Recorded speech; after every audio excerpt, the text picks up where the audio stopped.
오늘 함께 나누실 은혜의 말씀은 호세아서 3장 2절에 있는 말씀입니다. 호세아서 3장 2절 한 절만 하나님 말씀 함께 합독하도록 하시겠습니다. 호세아서는 구약 성경 1258페이지에 기록이 되어져 있습니다. 호세아서 3장 2절 말씀 함께 읽겠습니다. 시작. 내가 은 15개와 보리 한 호멜 반으로 나를 위하여 그를 사고. 아멘. 우리 앞뒤자로 다 같이 한번 인사 나누시죠. 하나님이 당신을 사랑하십니다. 시작. 너무 무미건조합니다. 다시 한번. 하나님이 당신을 사랑하십니다 할 때 정말 마음을 담아서. 아멘. 하나님이 우리 사랑하시잖아요. 그러죠? 네. 기계적으로 좀 하지 마시고 마음을 담아서 다시 한번 시작. 하나님이 당신을 사랑하십니다. 사랑하십니다. 이렇게 하는 게 좀 어색한 사람도 있죠. 예은이는 되게 어색해하는 것 같아요. 보니까 어쩔 줄은 몰라하는 것 같아요. 보니까. 근데 이상하게 저도 이제 거기 앉으면 그런 거 딴 데 가서 이렇게 집회하고 세미나 참여하면 목사님들이 그게 시킨다고 그러면 앉아서 저도 싫더라고. 근데 이 자리에 올라오면 시키고 싶어. 무슨 심통인지 모르겠어요. 다시 한번 해요. 하나님이 당신을 사랑하십니다. 시작. 하나님이 당신을 사랑하십니다. 아멘. 오늘 이제 우리가 함께 은혜를 말씀이 호세아서입니다. 호세아서. 그러면 이제 호세아 그러면 항상 따라오는 여인이 있죠.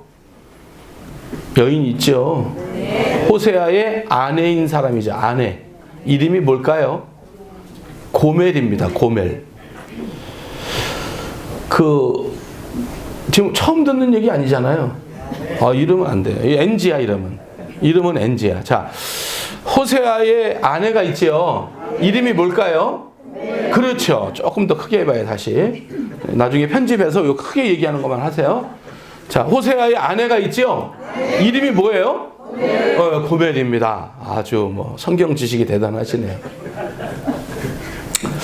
그런데 이제 이 호세아서가 어떤 내용이냐면 하나님이 우리를 사랑하신다는 내용이거든요. 사랑하신다는 내용.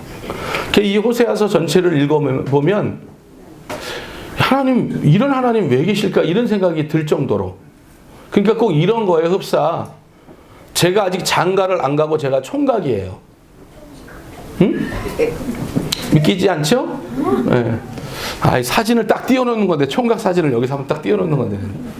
제가 이제 결혼을 안 하고 제가 총각이고 제가 이제 전도사예요. 그런데 하나님이 저한테 와서 말씀하시는 거예요. 너 결혼을 해라. 알겠습니다. 아멘. 그러면 이제 제가 사모를 전도사라고 하면은 사모는 이런 사모일 거 주세요 하고 기도하는 게 있을 거 아니에요. 첫 번째 얼굴이, 키도, 피아노는, 몸매는, 어쩌면 저 사람이야. 희한하네. 그런데 하나님이 너 창녀랑 결혼해라. 그러면 그 얘기를 제가 들으면 순종하기가 어렵죠. 막 따질 거, 난 안 할 것 같아요. 그러면 난 차라리 내가 혼자 하겠습니다. 내가 이렇게 하지. 그런데 하나님이 오늘 그렇게 말씀하시는 거다 그 말이에요. 하나님이 그렇게 말씀하시는 거라 그 말이에요. 특별히 이제 호세아라고 하는 이름 자체가 그게 이제 어떤 뜻이냐면 저기 이제 호세아, 그 다음에 여호수아, 할렐루야. 자, 우리 민수기 13장 8절 말씀 한번 가보세요. 민수기 13장 8절. 자, 이제 12지파의 정탐꾼을 이제 부르는 건데, 자, 8절 말씀 읽어봐요. 시작. 에브라임 지파에서는 눈의 아들 어떻게 해요? 호세아요. 그런데 나중에 여호수아서 1장 1절에 가서 보니까 모세의 수종자 여호수아 이렇게 나옵니다. 그러니까 다시 가보세요. 그러니까 호세아라고 하는 이름과 여호수아라고 하는 이름이 같다는 표시죠. 저게 같은 이름이에요. 호세아나 여호수아나 같은 이름이에요. 구약에 이게 같은 이름인데 이것이 신약으로 오면 예수예요. 그러면 예수라고 하는 이름의 뜻이 뭐죠? 네. 마태복음 1장 21절에 보니까 이름을 뭐라 그래라? 예수라 해라. 그가 자기 백성을 저희들의 죄에서 뭐 할 자야? 구원할 자. 그러니까 호세아도 구원자, 여호수아도 구원자, 예수도 구원자. 그러니까 이 호세아라고 하는 이름 자체가 구원자라는 이름이에요. 할렐루야. 그러면 호세아는 누구와 결혼했다고요? 고멜과 결혼했대요. 고멜. 자, 그러면 이게 이제 고멜을 사랑한 이야기인데 이 호세아와 고멜이 어떻게 다른지를 한번 봐보세요. 어떻게 다르냐 봤더니 호세아는 거룩한 자이고 그 다음에 고멜은 어떤 자예요? 음란한 자예요. 자, 호세아는 하나님과 뭐 하는 자예요? 교통하는 자예요. 고멜은 다른 남자와 교통하는 자예요. 호세아는 하나님의 마음을 아는 자이고 고멜은 남편의 마음도 모르는 자. 어떤 남편 마음이 또 시원한 거 아니에요? 아유 시원하다 오늘. 그런 거 아니에요 또? 자, 호세아는 사랑하는 자, 고멜은 배반하는 자. 호세아는 사는 자, 고멜은 팔린 자. 이게 지금 호세아와 고멜이 다른 점을 나열해 놓은 거예요.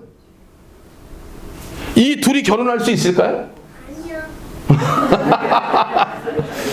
이제 혁준이도 아는 거죠. 내가 나중에 커서 결혼할 때 나는 고멜 같은 여인하고 결혼하지 않는다고 결단한 거죠. 오늘 이 설교를 듣고 아마 결단하게 될 겁니다.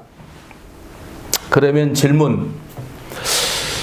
하나님의 사랑하는 선지자 호세아가 세상을 사랑하는 고멜과 결혼하는 것은 맞는데 왜 결혼했어요? 네, 하나님이 결혼하라고 했으니까. 그런데 대부분 우리가 이제 호세아서를 읽거나 호세아 성경을 우리가 말씀으로 들을 때 우리가 좀 착각하는 게 있어요. 그 착각하는 것이 무엇이냐면 우리는 단순히 하나님이 더 고멜과 정관사 더가 들어갔어요. 저 고멜과 결혼하라고 하셨으니까 결혼했겠지? 우리가 이렇게 생각을 한다고. 그런데 성경은 하나님이 고멜과 결혼하라고 한 이야기가 없어요. 응? 이상하죠? 우리가 지금 배운 거하고 딴판이네. 호세아는 분명히 하나님이 고멜하고 결혼하라고 그랬는데 성경에 그런 얘기가 없다고? 자, 성경을 한번 찾아봐요. 자, 호세아서 1장 2절 말씀 한번 가보시죠. 호세아서 1장 2절입니다. 제가 좀 찾을 시간을 좀 드리도록 하겠습니다. 왜냐면은 여기 어제 이제 김종호 집사님 뭐 신방 듣고 해서 이제 그러면 좋은 액자 하나 좀 선물로 드리자. 그래서 이제 거기 갔더니 제가 이제 물었죠.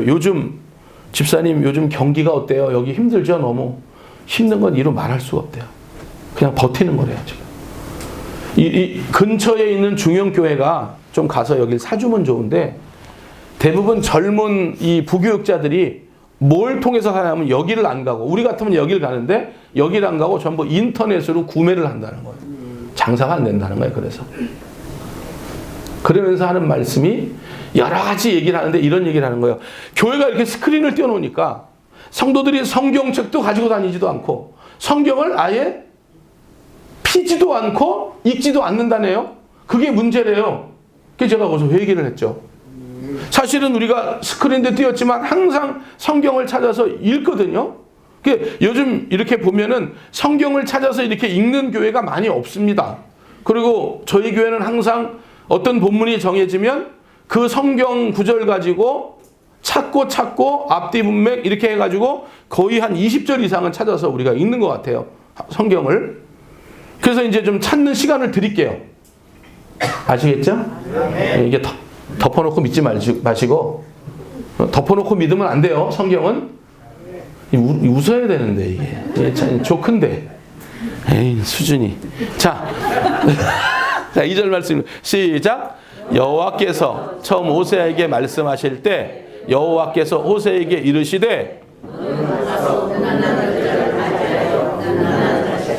나으리라 이 나라가 여호와를 떠나 크게.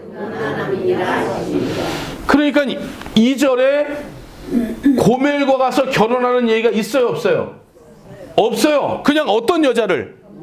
음란한 여자를 맞이하여 음란한 자식 낳으라는 거예요. 우리가 그동안 알기로는 하나님이 고멜하고 결혼하고 했잖아요. 우린 이렇게 알고 있는데 그게 아니라 그 말이에요. 하나님이 고멜을 지칭하지 않았단 말이에요. 이거를 우리가 영어 성경으로 가서 보면 자 여기 빨간 글씨 있죠? 빨간 글씨 고, 메리, 에이, 프라미큐어스, 워먼. 그러니까 여기에 정관사 더가 붙어 있으면 그 음란한 여자 그러면 그게 고멜이라고 지칭하는 게 맞아요. 그런데 정관사 더가 없어요. 그냥 어라는 말이에요. 그러니까 그냥 너는 가서 음란한 여자를 아내로 맞이하는데 음란한 여자가 한 30명 있으면 30명 중에 하나를 30명을 다 아내로 맞이하라는 게 아니에요. 30명 중에 하나를 맞이하든지 40명 중에 하나를 맞이하든지. 그러니까 누가 눈에 맞아야 돼요? 누구 눈에 맞아야 돼요? 그렇죠. 호세아 눈에 맞아야 돼요. 그러니까 30명 음란한 여인 중에 호세아가 가서 하나님이 이 여인들 중에 결혼하라고 했지. 그래서 그 여인들 중에 누구를? 고멜이 어떻게 생겼는데?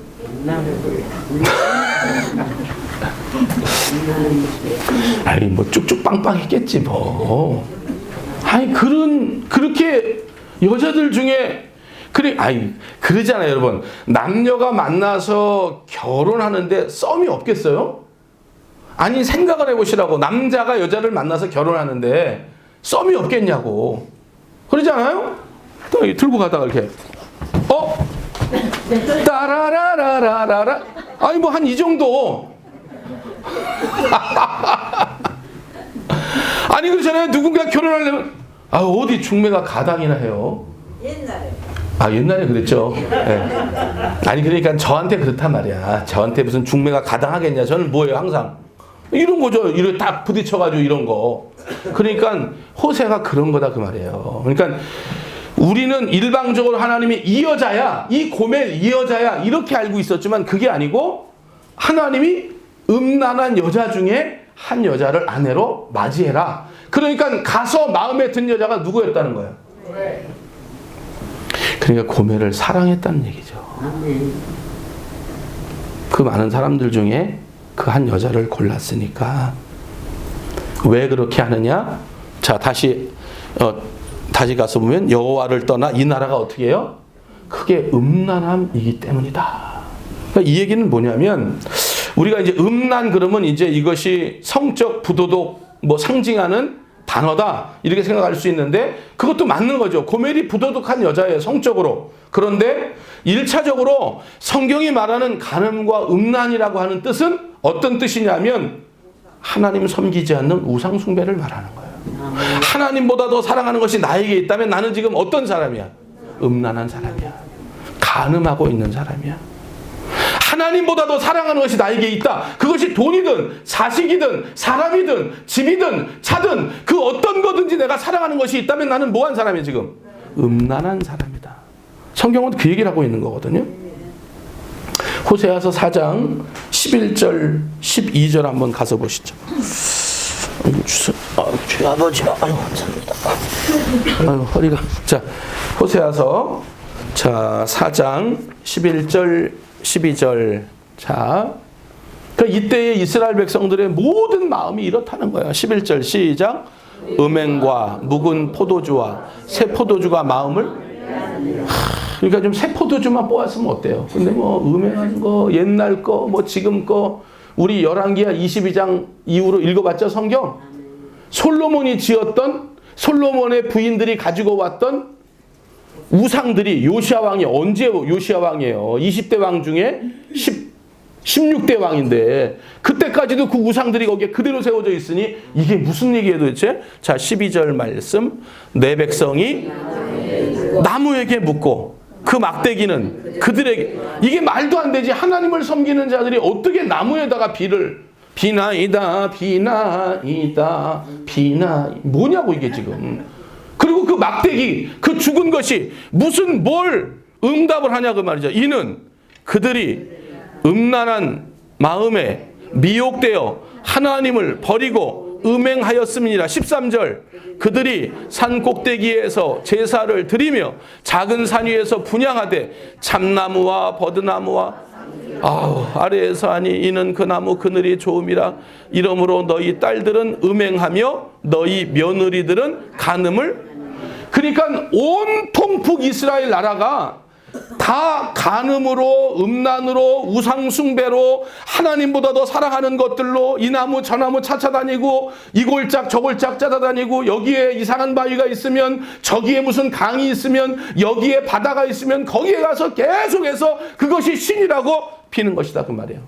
그러니까 전체가 다 간음, 다 음란이니까 며느리가, 딸이 아들을 낳아도 그 자식들이 전부 뭐하다는 거예요. 그러니까 북이스라엘은 1대부터 19왕조까지 모든 왕 중에 하나도 착한 왕이 다윗의 길을 따라간 왕이 있어요 없어요? 없잖아요. 그러니까 북이스라엘은 먼저 망하는 거예요. 남유다보다 먼저 망하는 거예요.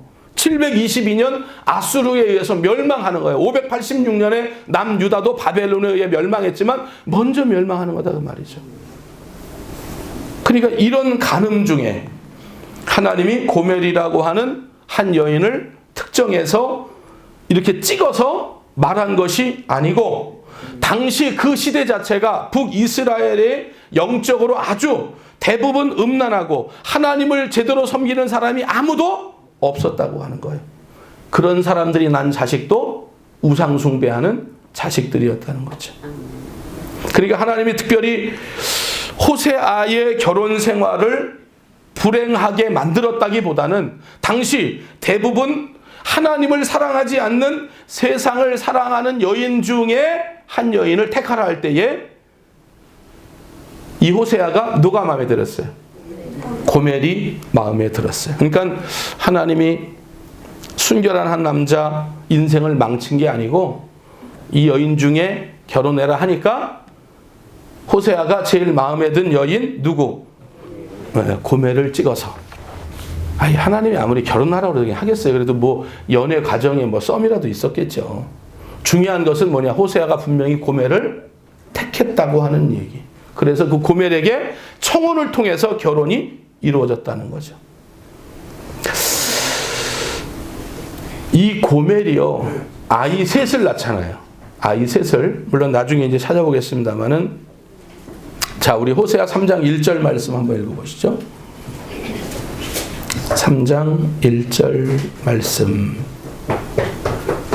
3장 1절 시작. 여호와께서 내게 이르시되 이스라엘 자손이 다른 신을 섬기고 건포도 과자를 즐길지라도 여호와가 그들을 사랑하나니 너는 또 가서 타인의 사랑을 받아 음녀가 된 그 여자를 어떻게 해요? 사랑해라. 그 여자, 이제 정관상 나왔죠? 그 여자, 다시 말하면 고멜을 뭐해라? 사랑해라. 사랑해라. 그런데 보세요. 여기 말씀 보니까 그래, 고멜을 사랑해서 결혼을 했는데 이제 아이 셋을 낳거든요. 아이 셋을 낳는데 이 여자가 어떻게 됐대요? 자기 호세아를 떠나서 어떻게? 타인의 사랑을 받아서 음녀가 됐다는 거예요. 그러니까 이미 아이 셋을 낳는데 호세아의 품을 떠나서 다른 남자의 품 속에 어떻게 지금 가 있는 거죠. 할렐루야. 2절 말씀 읽어봐요. 오늘 본문이었는데 시작. 내가 은 15개와 보리 한 오멜 반으로 나를 위하여. 그렇죠. 무슨 얘기냐면 호세아와 결혼해서 아이 셋 낳는데, 근데 이제 성경학자들이 볼 때에 첫 번째 아들 낳은 거는 이제 알겠는데 두 번째, 세 번째도 호세아의 아이가 아닐 수도 있다는 거예요. 학자들이.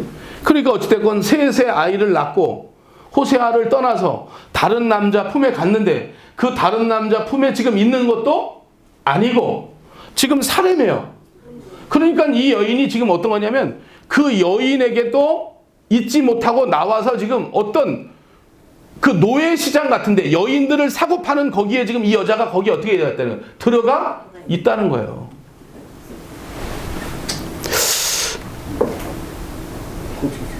누구를 위하여 사요? 나를 위하여 그를 사고. 여기에 나는 누구예요? 호세아이지요. 그런데 호세아는 누구를 뜻한다고 그랬어요? 예수님을 뜻한다고 그랬어요. 그러니까 이게 어떤 내용이냐면 하나님이 우리를 사랑한다는 내용이에요. 아멘. 내가 너희를 사랑하는데 호세아서를 통해서 우리들에게 뭘 말씀하고 있냐면 호세아가 이렇게 말도 안 되는 여인을 사랑하는 것처럼, 그런데 사랑하는 게 무슨 하나님이 사랑해서가 아니고 호세아는 오늘 저기에 말씀, 이것도 영어 성경으로 한번 봐봐요. 영어 성경으로 보면 자, 나를 위하여. 그러니까 호세아가 말하는 거예요. 하나님이 사라고 해서가 아니라 이 여인을 내가 사랑했는데 도망갔단 말이에요. 그런데도 불구하고 계속 뭐 해요? 사랑해요 지금. 그래서 나를 위하여 그 여인을 뭐 하겠다는 거예요? 사겠다는 거예요. 자, 이제 사러 갔습니다. 그 여인들이 이렇게 모여있는 그 장소에 사러 갔어요. 그런데 어떤 사람이 5세겔 손을 든 거예요. 그러니까 호세아가 옆에 있다가 아니요 6세겔, 누가 또 8세겔 그러는 거예요. 아니요 9세겔, 누가 15세겔 하는 거예요. 그랬더니 나는 그 15세겔에 한 오벨 반이요. 아멘. 값을 다 지불하는 거예요. 완벽하게. 예수 그리스도가 우리의 값을 완벽하게 지불하는 거예요. 우리는 이 사랑을 거저 받았거든요. 아멘. 우리가 막 노력해서 받은 게 아니란 말이에요. 아멘. 성경에 우리는 거저 받았다는 거예요. 행위 없이 받은 거란 말이에요. 그러니까 무료로 받은 거니까. 그러니까 이런 거죠. 저 남양주에 친한 목사님 한 분 계셨는데 그 사모님이 미술도 잘하고 음악도 잘해요. 그래서 교회에서 그걸 가르치려고 그러는 거예요. 음악과 미술을. 그런데 처음에 오는 그 교회 오는 그 학생들에게 돈을 한 푼도 안 받고 이걸 받으니까 어떨 땐 애들이 나왔다가 어떨 땐 안 나왔다가 나왔다가 안 나왔다가, 그런데 이게 안 되겠더라는 거예요. 그래서 그 아이들에게 일정한 부분의 돈을 받기 시작한 거예요. 수강료를 받은 거죠. 그런데 그 수강료를 받으니까, 수강료를 내니까 어때요? 이제는 잘 나와요. 다시 말하면 우리들이 이 복음을, 이 은혜를, 이 사랑을, 이 구원을 사실은 우리가 아무것도 안 한 상태에서 하나님의 불강력적인 은혜로 일방적으로 받은 거예요. 무료로 받은 거란 말이에요. 그러니까 무료로 받으니까 우리가 이게 얼마나 소중한지를 모르는 거예요. 얼마나 귀한지를 모르는 거예요. 제가 여러분 축구를 얼마나 좋아했는지 알잖아요. 우리 교회 처음 왔을 때도 축구팀 만들어가지고 뭐 한국중앙교회, 뭐 성숙교회, 우리 그 불굴의 용사들 데리고 가가지고 8대0, 9대0, 뭐 10대0 이렇게 이긴 게 아니에요. 이렇게 깨졌지만은, 제가 지금 이 우리 교단 감독을 제가 몇 회를 해가지고 제가 그 전국 한국 교회연합, 뭐 침례교, 장로교, 뭐 성결교 이거 다 나온 데서 제가 우승을 2번이나 시킨 사람이에요. 장경동 목사님이 나를 스카우트한 사람이니까. 축구팀이 양쪽에 있었는데 우리는 빚이 좀 있었고 축구단이, 여기는 장경동 목사님, 좀 장학봉, 장학일 목사님, 아주 기라성 같은 분들이 있었는데 축구 이렇게 하는 걸 보더니 우리랑 같이 합시다. 우리가 맨입으로 되니까 빚을 갚아주겠다는 거야. 그래서 150만 원 빚을 갚아주고 1년 만에 해체했어요. 그런데 여러분 보세요. 얼마나 축구를 좋아했겠어요. 축구를 좋아해서 얼마나 좋아하냐면 한겨울에도 눈이 이만큼 쌓였는데 가서 그 큰 운동장에 눈을 다 치우고 8시간 9시간을 축구했어요. 근데 그때 이제 이 무릎이 손상을 입은 거죠. 왼쪽 무릎 수술했는데 인대가 완전히 끝난 거예요. 그러니까 지금 뛰기가 어려운 거예요. 걷기도 무진장 힘들어요. 나한테 뭐 짐 옮기라는 거 시키지 마세요. 힘들어. 난 계단도 사실 올라가다 힘들어. 그런데 보세요. 무릎이 안 다치기 전에는 무릎이 얼마나 소중한지를 알았던 거예요. 근데 무릎이 딱 다치고 나니까 무릎이 이제 얼마나 소중한지를 알게 된 거예요. 그러니까 남들이 어디 아프다 그러면 조금 이렇게 좀 마음이라도 좀 이렇게 가는 신유라도 해주시길 바래요. 나는 사지가 멀쩡하니까 괜찮아 이렇게 하지 말고. 그러니까 이게 구원이라는 게 하나님이 우리에게 거저 주신 거기 때문에 우리가 얼마나 소중한지를 알기는 아는데 우리의 마음속에 이게 팍 와닿지를 않는 거예요. 팍 와닿지를 않는 거예요. 그러니까 우리가 처음에 하나님이 당신을 사랑하십니다 할 때도 그냥 앵무새가 그냥 그 얘기를 들었고 목사님이 시켰으니까 그냥 그렇게 한마디만 하자. 그래서 하는 거예요. 여러분 만약에 우리에게서 하나님이 구원을 빼앗아 간다면, 천국을 빼앗아 간다면 우리는 살아갈 소망이 있어요, 없어요? 없는 거예요. 그런데 하나님이 우리에게 이 구원을 소망으로, 천국을 소망으로 우리에게 허락해 주셨고 우리는 이 믿음 가지고 천국에 들어갈 수 있는 자격이 예수 그리스도를 통하여 부여받은 거예요. 아멘. 그러니 우리는 얼마나 감사한 사람이겠어요. 아멘. 아니 그렇지 않겠어요, 여러분? 결혼을 했는데 내 아내가 다른 남자와 정을 통하고 거기도 잊지 못해서 또 다른 남자 쫓아가고 그리고는 사창가에 팔려가서 이제는 완전히 만신창이가 돼 있는 거예요. 그런데 여러분 보세요. 내가 미쳤다고 거기 가서 그걸 돈을 주고 사겠어요? 아, 왜 나를 이상한 놈을 아무도 살 사람 없죠. 그것이 남자이든 여자이든. 그런데 이 호세아는 오늘 말씀 보니까 myself, 나를 위하여 그 여인을 사겠다는 거예요. 이 호세아가 누구시라고요? 예수 그리스도라는 거예요. 예수 그리스도라는 거예요. 예수 그리스도가 저와 여러분들을 이렇게 사랑하는 거예요. 사랑할 만한 가치가 되는 사랑이 아니에요. 사랑할 만한 가치가 없는 사람, 사랑받을 어떤 그 요인도 갖고 있지 않는 사람. 그런데 하나님이 저와 여러분들을 사랑하시는 거예요.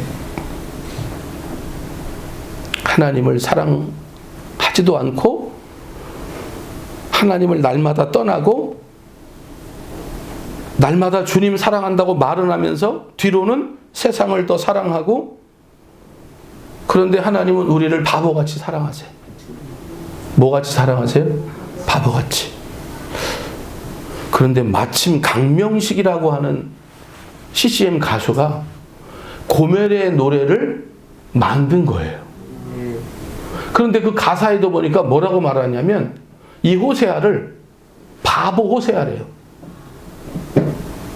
그래서 오늘 제목을 바보 호세아, 그 다음에 한 단계 더 나아가서 바보 하나님, 이렇게 내가 질 뻔했어요. 벼락 맞을 뻔했죠. 하나님 바보라고 했다는 것도. 근데 이제 그 바보도 바라보고 싶은 하나님, 이렇게 이제 표현하면 되겠지만, 자, 노래 한번 들어보세요. 가사가 나올 텐데요.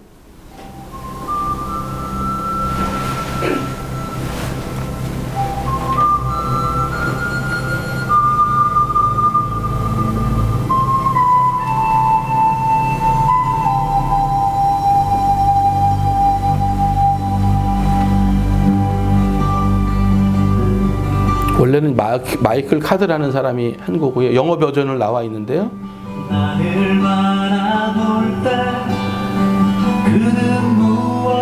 고멜이 이쁘긴 이뻐요. 나는 부정한 여인, 내 이름은 고멜. 부정한 나를 대하며 더욱 순결한 당신, 날 사랑하는 호세아, 당신은 바보요. 날마다 당신 떠나는 사랑받을 가치도 없는 나 같은 사람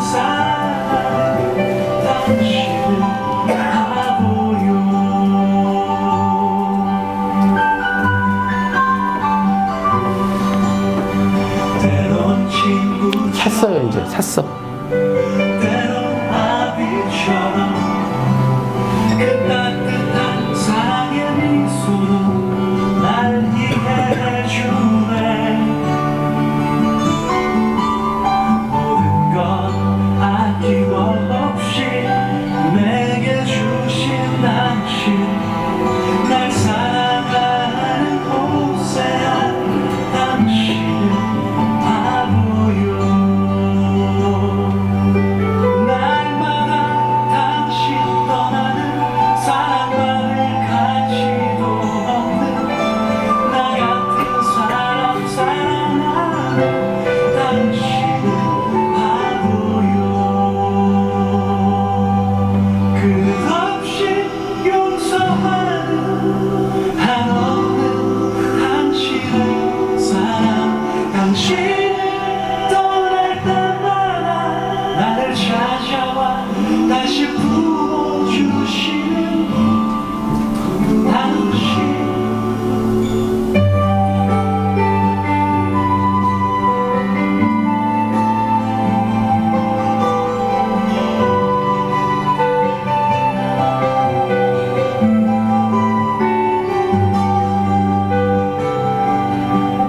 모든 건 아낌없이 내게 주신 당신, 나 이런 사랑 본 적 없네.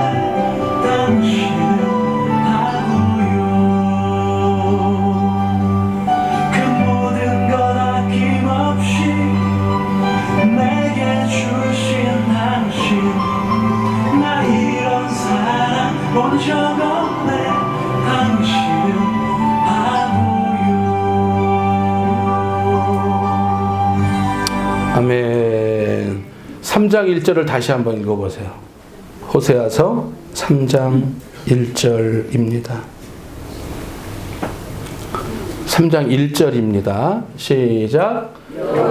내게 이르시되 이스라엘 자손이 다른 신을 섬기고 건포도 과자를 즐길지라도, 거기 중에 여호와가 그들을 사랑하나니 너는 또 가서 타인의 사랑을 받아 음녀가 된 그 여자를 뭐예요? 사랑하라. 아멘. 너 고멜 그 여자 사랑하지? 그러면서 하나님 뭐라 그래요? 내가 이스라엘 백성들을 이처럼 사랑해. 그게 하나님의 고백인 거죠. 그러니까 이 호세아서는 눈물 사실 없이는 읽을 수가 없는 거고요. 우리가 이렇게 오버랩해서 읽지 않으면 이 성경이 우리에게 은혜가 되지 않는 거예요. 그런데 이제 이 호세아서를 보면서 이 호세아의 아이들의 이름을 한번 봐봐요. 호세아 1장으로 한번 가보세요. 호세아 1장 3절 말씀, 3절 시작. 이에 가서 디블라임의 딸 고멜을, 그러니까 이제 음란한 여인을 아내로 맞이해라 그랬더니 3절에 이제 그 여자가 누가 된 거예요? 고멜이 된 거예요. 가서 보니까 고멜을 사랑해요. 그러니까 결혼이라고 하는 건 그냥 하는 건 아니고 썸도 있었고 사랑하는 게 해야 되니까. 자, 그래서 이제 고멜 임신해서 아들을 낳았어요. 4절 여호와께서 호세아에게 이르시되 그의 이름을 이스라엘이라. 조금 후에 내가 이스라엘의 피를 예후의 집에 갚으며, 이건 이제 나중에 이제 이 약속대로 된 거죠. 5절 말씀. 그날에 내가 이스라엘 골짜기에서 이스라엘 활을 꺾으리라 하시니라. 5절 6절 고멜이 또 임신하여 딸을 낳음에 여호와께서 호세아에게 이르시되 그의 이름을 어떻게 해요? 루하마. 내가 다시는 이스라엘 족속을 궁휼히 여겨서 용서하지. 그러니까 이제 로라고 하는 것은 안 하겠다 그 말이야. 아니다 그 말이에요. 루하마라고 하는 것은 궁휼히 여김을 받다. 그러니까 루하마는 로는 아니다니까 궁휼히 여기지 않겠다 그 말이에요. 이 백성을 내가 궁휼히 여기지 않겠다. 그런 얘기거든요. 할렐루야. 자, 8절 9절 한번 가보세요. 시작. 고멜이 로후아마라를 젖된 후에 또 임신하여 아들을 낳음에 여호와께서 이르시되 그의 이름을 어떻게 해요? 로암미. 로가 뭐라고 그랬죠? 아니다라고 그랬죠. 암미는 하나님의 백성. 그러니까 로암미란 얘기는 어떻게 해요? 나의 백성이 아니다. 내 백성이 아니요. 나는 너희 하나님이 되지 아니할 것임이니라. 이렇게 표현하고 말씀하시는 거다 그 말이에요. 그런데 호세아가 고멜을 용서했잖아요. 하나님도 우리를 용서하셨잖아요. 그러니까 루하마나 로암미가 하나님이 선포한 거 이렇게 하겠다고. 저걸로 했으면 우리는 더 이상 하나님의 자녀가 못 되는 거죠. 그런데 이제 저 이름을 어떻게 바꾸냐면, 자, 우리 3장 3절 말씀. 2장 1절. 그랬는데 로암미 루하마 이렇게 했는데 2장 1절 보세요. 이제 로라는 말을 하나님이 빼버리셨어요. 읽습니다. 시작. 너의 형제에게는 암미라 하고 너희 자매에게는 어떻게 해요? 루하마. 그러니까 이제 아닌 것이 아니고 내가 궁휼히 여길 자고 내가 사랑하는 내 백성이 되겠다는 거죠. 있습니까? 그러니까 이제 우리 자격 없는데 하나님이 다시 우리를 용서하시고 용납하시고 우리를 받아들이신 거죠. 할렐루야. 자, 3장 3절 말씀, 호세아 3장 3절 말씀을 읽어봅시다. 3장 3절 말씀. 진짜 얼마나 바본지 몰라요. 호세아 3장 3절. 시작. 고멜이 돌아온 거예요. 그에게 이르기를. 아니, 생각해보세요. 이렇게 이제 그런 여자를 샀어. 내가 다시 데려왔어. 하나님 알았어요. 할게요. 샀어. 그러면 이제 뭐라고 그랬어요? 너 여기 앉아봐. 꿀 앉아. 어디 지금 똑바로 앉아. 꿀 앉아. 손 들어. 뭐라고 그랬어? 너 앞으로 평생 또 이런 일 있으면 뭐라고 그랬대? 안 된다. 안 돼! 이렇게 막 해야 되잖아. 그래서 여기 보세요. 평생이 아니야. 그 얘기에 이르길 너는 이게 보통 바보가 아닌 거. 이런 순종적인 남자가 있을까요? 우리 아직 시집 안 간 청년들은 저런 남자 만나기를 바래요. 나 같은 남자. 아니, 저기 호세아 같은 남자. 많은 날 동안 나와 함께 지내고 뭐예요? 음행하지 말며 다른 남자를 따르지 말라. 그런데 뭐라 그래요? 저런 바보 멍충이가 어디가 있어 세상에. 저런. 너도 이렇게 살았지? 나도 내 마음대로 살 거야.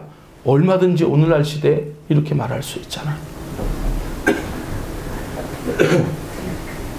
평생이 아니고 많은 날 동안 나와 함께 지내자. 음행하지 말고 다른 남자 따르지 마. 나도 너에게 충성하고 사랑할게. 저게 지금 누구의 음성이라는 거예요?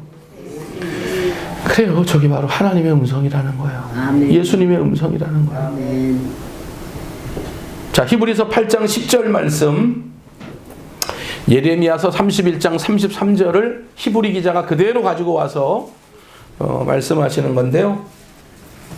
히브리서 8장 10절 말씀 함께 읽습니다. 시작. 또 주께서 이르시되 그날 후에 내가 이스라엘 집과 맺을 언약은 이것이니 내 법을 그의 생각에 두고 그들의 마음을 이것을 기록하리라. 나는 그들에게 하나님이 되고 그들은 내게 뭐가 되어? 백성이 되리라. 아멘. 그럼 저런 하나님의 사랑을 받고 있는 우리는, 받고 있는 나는, 할렐루야, 하나님의 사랑 받으면 다 받은 거예요, 여러분. 지금 응? 뭐가 안 이루어졌다가 문제가 아니에요. 내가 구원받은 자로 여기에 서 있는 것이 우리가 인생으로서 이 땅을 살아가면서 받을 수 있는 최고의 복을 지금 우리가 받고 있는 거예요. 그걸 누리고 있는 거란 말이에요. 그렇다면 이제 우리의 삶은 어때야 돼요? 하하, 저 남편이 나를 또 용서해주고 나를 또 이렇게 샀네. 그러면 이제 내가 저 사람 앞에서는 잘하고 내가 뒤로는 또 옛날처럼 살아야지. 이런 방법이 하나 있고, 우리 남편의 사랑이 너무 크구나. 내가 앞으로 내 이 정욕도 죽이고 내가 세상을 사랑하는 것도 죽이고 어떻게 하든지 내 남편 앞에 충성하고 헌신하고 저분을 위해서 살아야 되겠다. 두 번째, 우리 어떤 삶을 살아야 돼요? 두 번째 삶을 살아야 돼요. 요한복음 8장에 보니까 현장에서 가늠하다 잡힌 여인이 왔어요. 예수님께 데려왔어요. 율법학자들이 말하는 거예요. 바리새인들이 말하는 거예요. 이 여인을 어떻게 하면 좋겠냐는 거예요. 그러니까 사랑하고 용서해 주자 이러면 율법을 어기는 게 되고, 또 율법대로 하자 그러면 여태까지 예수님께서 말해왔던 그 사랑의 위배가 되고, 땅에다가 뭘 쓰셨다고 그랬죠. 뭘 쓰셨는지는 지금 뭐 아무도 모르고요. 그런데 이제 어떤 그 신학자가 쓴 거에 보면 주동적인 역할을 하는 사람의 이름을 쓰고, 그 사람도 어떠한 범죄를 했는지 날짜와 그 사건을 썼다는 거예요. 어떤 신학자는 땅에다가. 그래서 이제 깜짝 놀라서 이 사람들이 다 걷었다는 거예요. 어찌됐건 땅에 무언가를 쓸 때 이 사람들이 돌을 다 놓고 돌아갔습니다. 이 가늠한 여인에게 예수님이 한 말씀 하십니다. 이 사람들도 너를 용서한 것처럼 나도 너를 용서하겠다. 그러나 중요한 게 있다. 가서 다시는 이 음란한 범죄를 짓지 말아라. 오늘 우리의 삶이 하나님 앞에 어떠해야 되는지를 한번 깨달았습니다. 결단들 하셔서 하나님 뭐 또 용서해 주겠지, 뭐 또 이 한 주간 또 살면서 또 이런제 저런제 똑같은 자범죄 고범죄 또 저도 하나님 용서해 주겠지, 뭐 회개하면 용서해 주는데 뭐 그런 삶을 살 것인가? 아니면 하나님, 이런 하나님의 큰 사랑 몰랐습니다. 감사합니다. 이제는 하나님 앞에 하나님 말씀과 율법대로 살아서 우리가 하나님을 높여드리고 하나님의 백성답게 한번 살아가겠습니다. 이런 결단을 이루는 우리 나눔교회와 모든 성도 될 수 있기를 예수님의 이름으로 간절히 축복해 드립니다.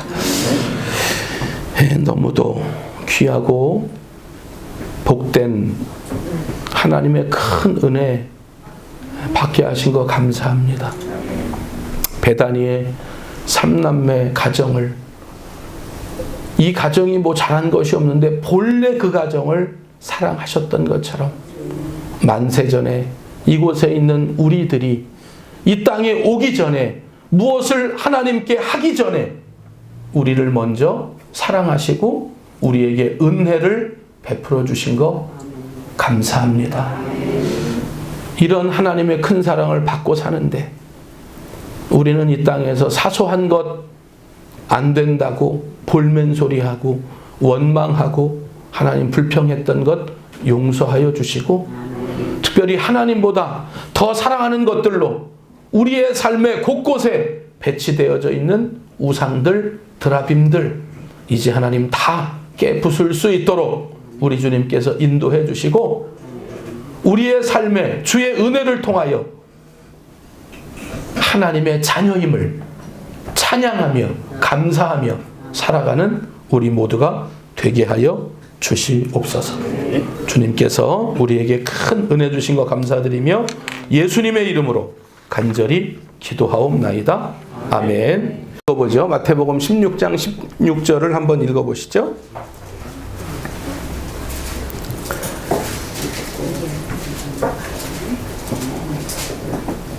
그러니까 이제 예수스, 크리스토스, 뭐 대우 이렇게 나가는 건데, 자, 함께 읽어봐요. 시작.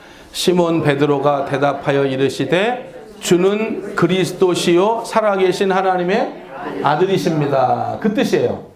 물고기가 할렐루야. 익투스라고 그래요. 익투스. 그러니까 그 첫 번째 자의 제일 앞에 대문자만 따면 저렇게 나온다는 거예요. 참 신기하죠? 그래서 익투스라고 하는 말이 무슨 말이냐면 물고기예요. 그 단어가 물고기라는 단어예요. 자, 그래서 자, 다음 사진. 다음 사진. 네, 이겁니다. 이게 원래 이제 예전에 그런 모양이에요. 그래서 예수 그리스도는 하나님의 아들 구세주입니다. 이렇게 표현을 하는 거죠. 이게 상당히 유행한 때가 있었어요. 그 다음에 또 이제 그 시대에 유행했던 그림, 초대교회 가운데 이게 뭐냐면 이건 이제 닷이에요. 닷을 내리는 거예요. 지금 닷. 이게 이제 무슨 얘기냐 하면은 닷을 내리면 안전하죠. 생존의 의미가 있잖아요. 할렐루야. 평안의 의미가 있어요. 그래서 이건 뭐냐면 나의 영혼을 예수님께 정박합니다. 그녀에게 정박하는 게 아니고 그놈에게 정박하는 게 아니고 누구에게 정박해요? 예수님께 정박합니다 하는 이런 상징이 있어요. 이런 것도 상당히 좀 예전에 유행했던 상징이에요. 그 다음에 이제 무엇보다도 우리 기독교에서 대표적인 상징 빼놓을 수 없는 거 뭐죠? 짜잔, 짜잔, 뭐죠? 십자가, 십자가. 이 십자가. 이 굉장히 이쁘죠? 네, 이 십자가. 요거 이정인 권사님이 한 거예요. 이정인 권사님이 이거를 헌신하신 거예요. 이 십자가를. 이 뒤에는 목수 선생님이 이렇게 만들어 주신 거예요. 이것 따라서. 이쁘죠? 이쁘죠? 할렐루야. 아니면 졸려온 건 아니잖아요, 지금. 졸렵진 않죠? 벌써. 아니, 졸려오시면 사탕 까드세요. 사탕 까드시면서. 그러니까 이제 요 십자가의 상징, 요거를 빼놓을 수 없고는 기독교를 논할 수도 없고 말할 수도 없다. 그런데 원래 이 십자가는 뭐죠?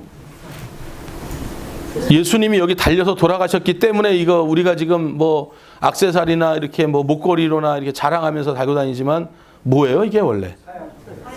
로마 제국의 사형 형틀이죠. 로마 제국의 사형 형틀이죠.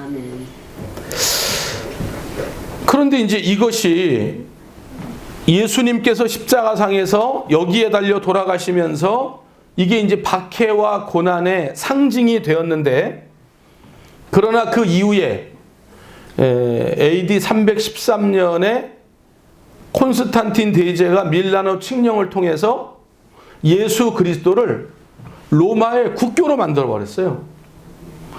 지금 여태까지 로마가 할렐루야 AD 68년에 로마의 5대 황제였던 네로가 누가? 네롱이가 이 네롱이가 약간 정신 착란증이 있었어요. 그래서 자기가 이렇게 아주 그냥 불이 난 그림을 그리고 싶으니까 로마 시내에 불을 질렀어요.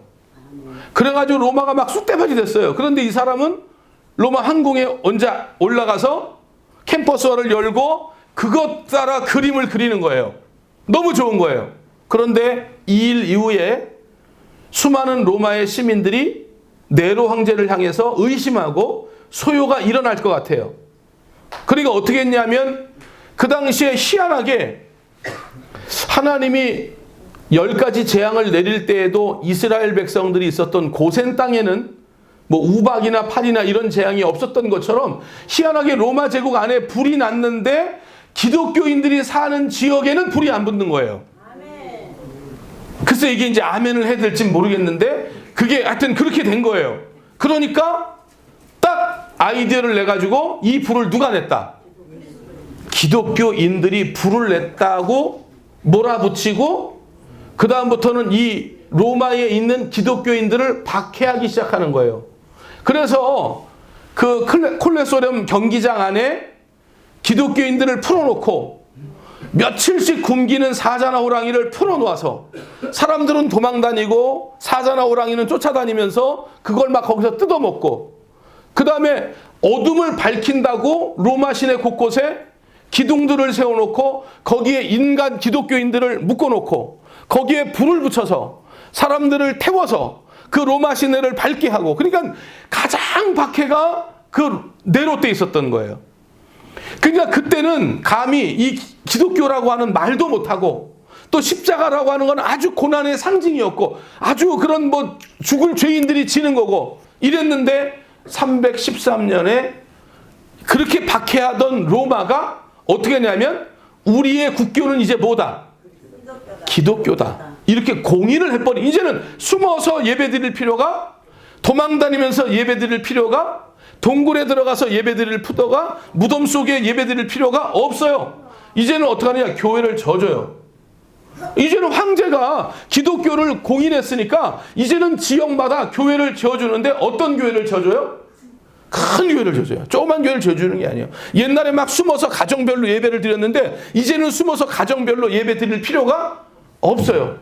이제는 자랑스러워요. 옛날에는 예수 믿는다고 말도 못했던 사람들이 예수 믿는다고 말하고 또 신부가 되는 사람들도 숨어서 드렸는데 이제는 사제나 신부가 아주 그냥 화려한 가운을 입고 등장하면서 이제는 예배를 드리기 시작하고 집례를 드리기 시작하는 거예요. 어떤 사람에게는 흔한 액세서리 정도로, 또 어떤 사람에게는 단순히 그냥 두 개의 직선이 교차되는 모양으로. 그러면 이제 오늘 우리가 읽었던 이 본문이 쓰여졌을 당시에, 그 당시에 거기에 있었던 그 사람들은 과연 이 십자가를 어떻게 생각했는가? 어떻게 생각했겠어요? 그 당시에는 공인 안 됐으니까 사형을 집행할 때 사용되었던 십자가 형틀이라고 생각한 거죠. 그런데 이게 이제 사복음서를 우리가 연구하고 읽어보면 그 과정이 굉장히 잔혹함을 우리가 알 수 있어요. 그러니까 이제 영화를 통해서도 우리가 뭐 약간 좀 영상을 통해서 접해왔고, 조금 이따가 영상을 좀 보겠습니다만은, 십자가에 사형되기 전에 사형수 어떻게 해나왔더니 이제 새 조각이 끝에 붙어 있는 가죽 채찍을 들어서 이제 사정없이 때리죠. 그러면 그 끝에는 동물 뼈라든지 새 조각이 붙어 있어서 이렇게 한번 훑고 지나갈 때마다 이 살들이 전부 그냥 찢어지고 그 살갗들이 그 채찍 끝에 묻어 나오는 거죠. 착착 하면서. 그러니까 뭐 보통 험악한 모습이 아니죠. 아주 만신창이가 되는 거죠. 그리고 어떻게 되냐면은 십자가, 그 형틀인 십자가를 그 달려야 될 사람이 그걸 메고 가는 거죠. 그래서 제가 그 십자가의 무게가 얼마나 봤더니 여러 가지가 있는데, 가볍게는 18kg 정도, 제일 가벼운 건 18kg 정도, 그 다음에 18kg에서 70kg까지 다양하더라는 거야. 그러니까 그런 무거운 것들을 짊어져야 돼. 우리 건 얼마예요? 우리 건 한 20만 원 할 거예요. 네. 그래서 혁준이 오늘 굉장히 예배를 또 사탕을 까드시면서 잘 들으시네요. 그러니까 이렇게 그런 고난, 그런 고문 속에 있었던 빈사 상태에 있는 죄인이 그 십자가를 짊어지고 가기에는 굉장히 큰 무리가 있는 물건이라는 거죠. 그런데 뭐 그것뿐만이 아니잖아요. 이렇게 그 처형장으로 가는 길에 만신창이상에서 그걸 짊어지고 가는데 그냥 아무도 없는 새벽에 혼자 가면 그나마 좀 날 텐데, 주변에 어때요? 수많은 사람들이 도열에 있죠. 구경하잖아요. 그리고 그 사형수를 향해서 조롱하지요. 비판하지요. 비난하지요. 그러니까 이런 십자가의 모든 형틀이 공개적인 상황에서 이루어지는 거예요. 예수님도 공개적인 상황에서 이루어지다 보니까 뭐 모욕적이고 뭐 침뱉음을 당하고, 그 다음에 여태까지 예수님이 했던 말을 풍자하기도 하고, 현재 상황을 조롱하기도 하고 비난하기도 하고, 그러니까 육체적 고통과 엄청난 수치가 거기에 또 뒤따라오는 거예요. 그런데 이제 반대로 로마 제국의 입장에서는 그 시간이 굉장히 홍보 효과를 노리는 거예요. 그러니까 무슨 얘기냐면은, 누구든지 이 로마의 법을 거역하면 얼마나 큰 고통이 따르는지를 만민에게 간접적으로 보여줄 수 있는 홍보 시간. 그래서 사형수의 몸에서 떨어지는 핏방울 혹은 땀방울, 그들이 뭐 지쳐서 쓰러지면서 내는 그런 신음소리, 축 처진 몸, 주변에 있는 수많은 사람들, 수많은 인파들이 그걸 보면서 이제 생각하는 거죠. 야, 우리 말 조심해야 되겠다. 이 로마 앞에서는 우리가 순종해야 되겠다. 로마에게 대적하면 이런 꼴이 나는구나. 간접적으로 그걸 보여주는 거예요. 그러니까 사형수는 그렇게 사형의 형틀을 쥐고 지나가지만, 로마 제국은 그들이 갖고 있는 권력을 많은 이들에게 과시하는 시간이라는 거지.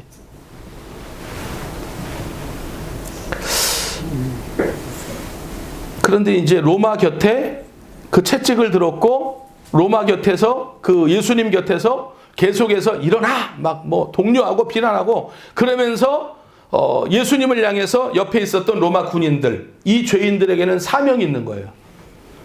그 사명이 뭐예요? 로마 군인들의 사명은 이 십자가가 세워질 그 장소까지 어떻게 하든지 이 죄인이 뭐하지 않고 죽지, 거기서 죽으면 끝나버리는, 죽으면 완전히 이 사람은 완전히 그 직위를 박탈당하는 거예요.